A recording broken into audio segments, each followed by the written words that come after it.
So thank you so much for choosing to be here, your presence, your time, your sacrifices, from your other commitments, as well as your funds in terms of registration is really appreciated.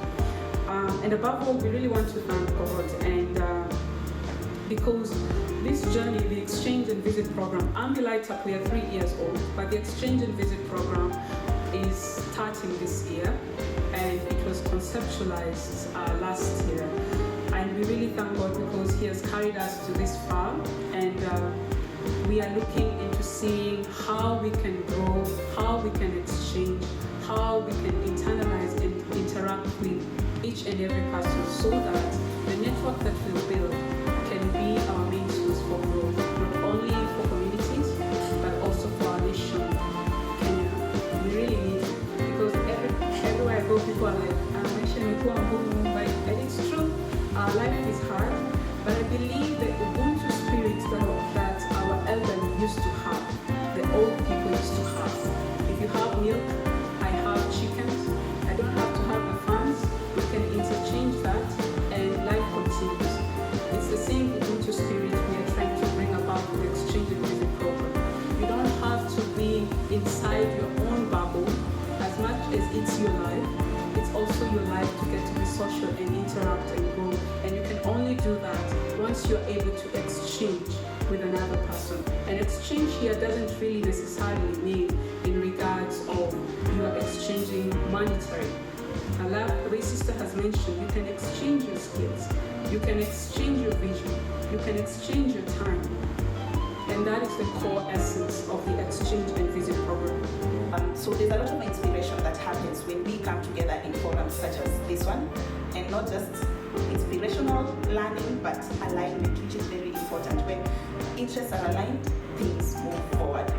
And so I'd say for me, I view this program, the Ambi Light Up Exchange and Visit program, as more than just a platform, but a statement of belief that exposure builds empathy and not ego, that local knowledge is not formal, it's our fuel as Africans for innovation, and that rural communities are not recipients but partners in development. So Ambi Light Up, the model that we use, it's called the market system development model. And with the market system development model, this is what we believe. You cannot do development in one sector and you think that's it. Because if I'm to empower a farmer, alright, I've given him a good fertilizer, I've given him capital, but the infrastructure is not there, the market is not there. So how can he be able to reach them? Or maybe even education, he's not having that skilled labor to see how he can scale himself up. So it's just about time that we try and see how we can connect different sectors together. So Ambi Light Up, we facilitate and connect 4 sectors. That is the agriculture sector, energy and infrastructure, education, livelihood. Those are the 4 sectors. But in those 4 sectors, we have connecting facilitators, that we have it's technology and innovation, because technology is growing. Then we have training, and we also have capacity building. And one last more thing, I'm glad Jacqueline mentioned it, in the element of policy making. And this, our lifetime now, we see the need of the elderly. And so we want to respond to that need. Our mission is to provide high quality care that responds to the changing needs of the aged, maintain their independence and dignity. And the vision, we look at a society where the aged, because they are very important, where they are, sorry, it's moving very fast. Okay, where they are, we look at them because in their life they are very important, they have the wisdom, they have already worked for others, and so we need to maintain their dignity and vision. So we envision a society where the aged have the highest possible care. So what can we take and do to be collaborators in this building of an ecosystem as we are seated in this room? When we interact in an ecosystem in a way that is active, like active in communities, but the lesson is to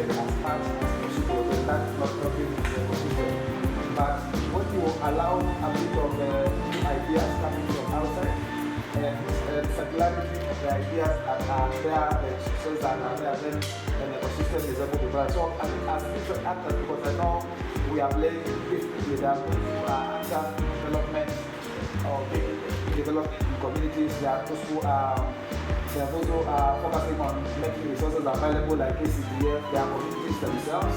So for me, it is that attitude of inputting and as opposed to taking away that enriches and that is central to collaboration. So some of the practical engagements that we do is to understand them. And one of the ways to understand them, we have done in the Clarity 4D, just to do the profiling, because people are different. You have to understand different personalities. Like if, for example, I'm not talking to people so much, but I can share some idea, that should be recommended to the other person. So we should be able to embrace one another and understand that we come from different backgrounds. So we use Clarity 4D profiling. That's one of the practical examples. And I just want to show you, like, these are the Clarity 4D. Yes. Some colors, it's a communication through color to understand one another. So if you can see from my end, this is the blue village. From the blue village, we believe that these are people who don't speak much, they are introverted, and you get to understand them. But they're very analytical and they're very observant. And then we have the people from the yellow village. So yellow, as you can see, the people are very lively, they chat a lot and they like to interact with people. And at the end of the day, they make something works out in the new village and we speak here. And then from the red village, these are people who like things get done. You can have a youth leader who just say, we have to do this, and they will organize the team and will ensure that this is done the right way. So we normally use this as a way of trying to get the practical personality of each of these area. And then the last part is about the green village. So the green village, these are people who are very empathetic, they are very understanding, and they are very slow in decision making. And compared to the red village, which they want decision to be made instantly. So we use the Clarity 4D colors to communicate and to encourage them and to mentor them, and also to know. And actually, the fund that they're receiving from the local partners is to be given at a lower interest rate. And like going to the bank, getting a loan at a high interest rate. The local partners, the World Bank, they requested National Treasury and even the other partners to give this money to banks and financial services, microfinance institutions, SACCO, credit providers, and they supposed to disburse this fund at a lower interest rate. So ideally, what we need to do is do more financial literacy, training the farmers, training our parents, training those in the rural areas. How can they access this fund without struggle? We have a lot of call for proposals online, on LinkedIn, opportunities for the youth, among other key stakeholders.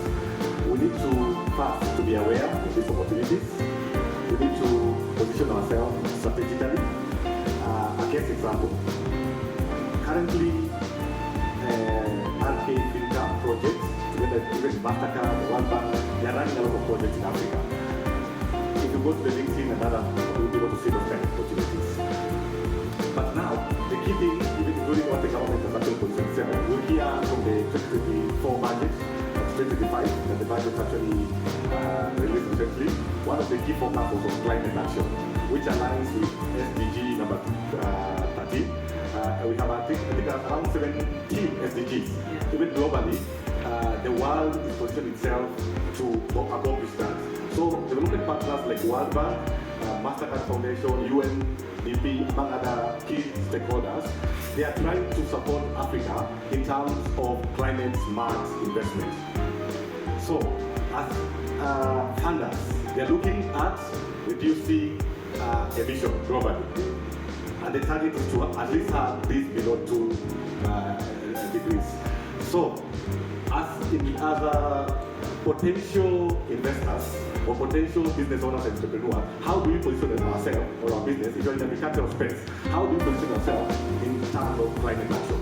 Also, another thing they're looking at among the SDGs, we have SDG focusing on gender, people who are differently able. They want to see your business, how we are going to support the youth and people who are differently able. What is the future of financing, not just for businesses, but also for non-profits and social enterprises? I can say the future is bright, especially for Africa. Number one, we have a lot of resources, natural resources, from agricultural sector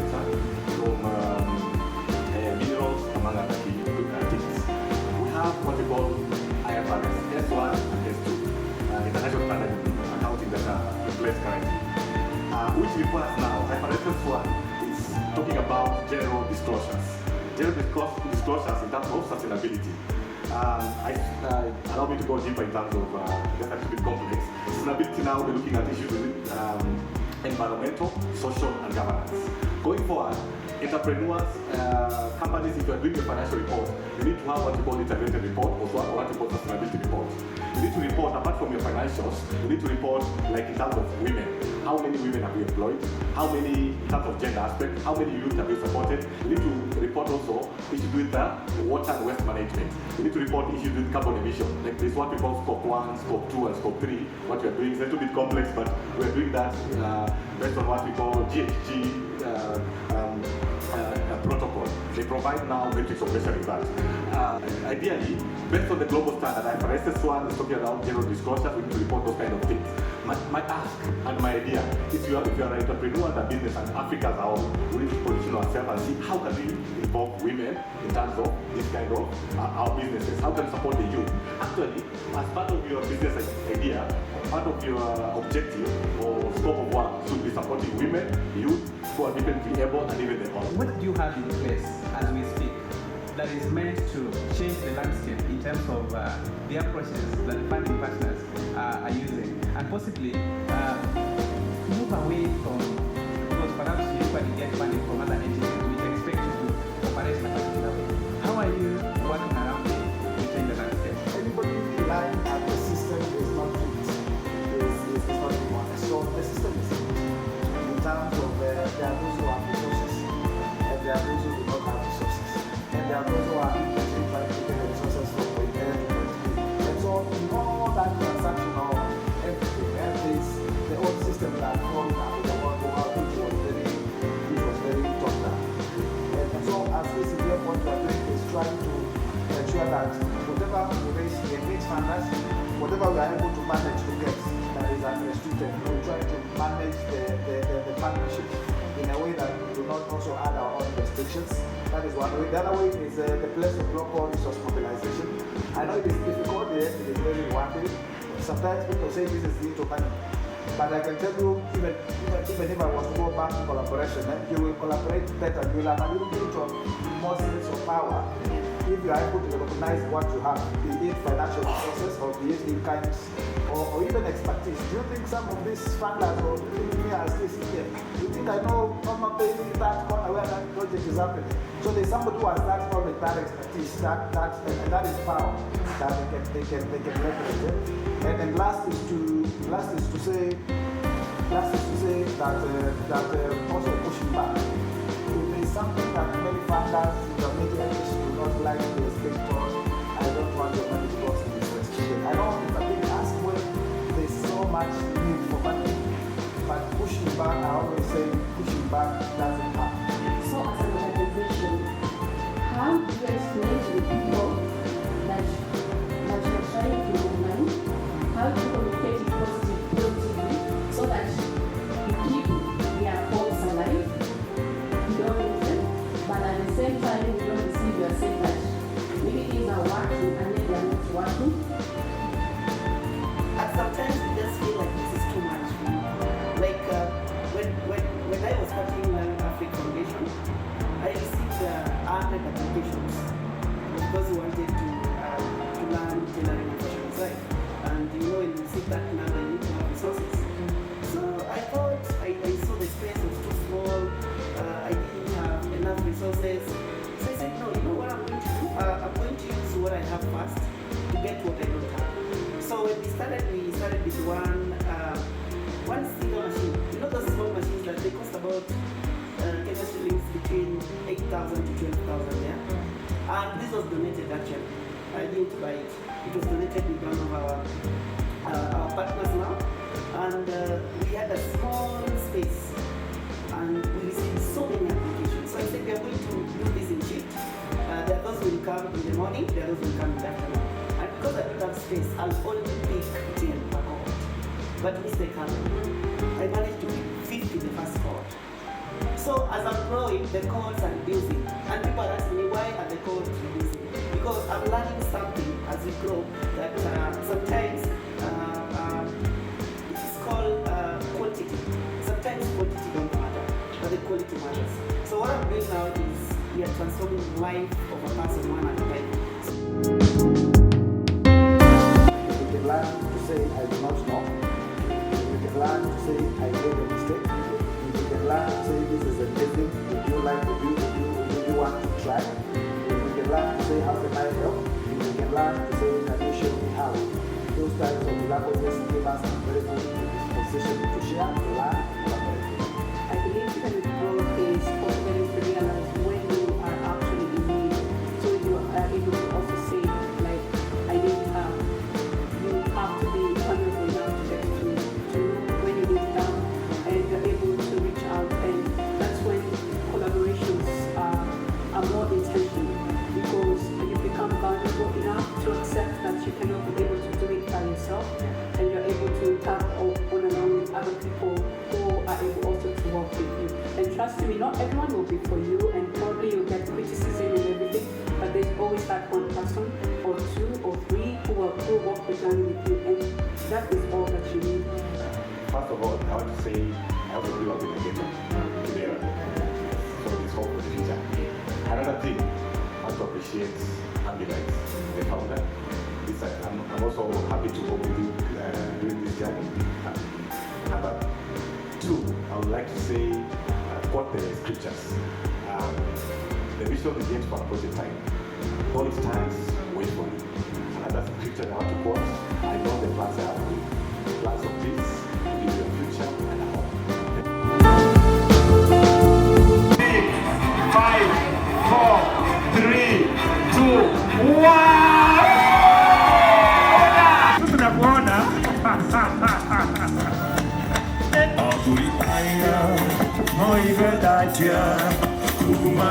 Haya, cash crop za Nyandarua ni mawaru sasa ni hapo. Tuko kwa cash crop wenyewe. This idea of interchange experience. One thing helps another, and which will help to bring everything for all of us forward together.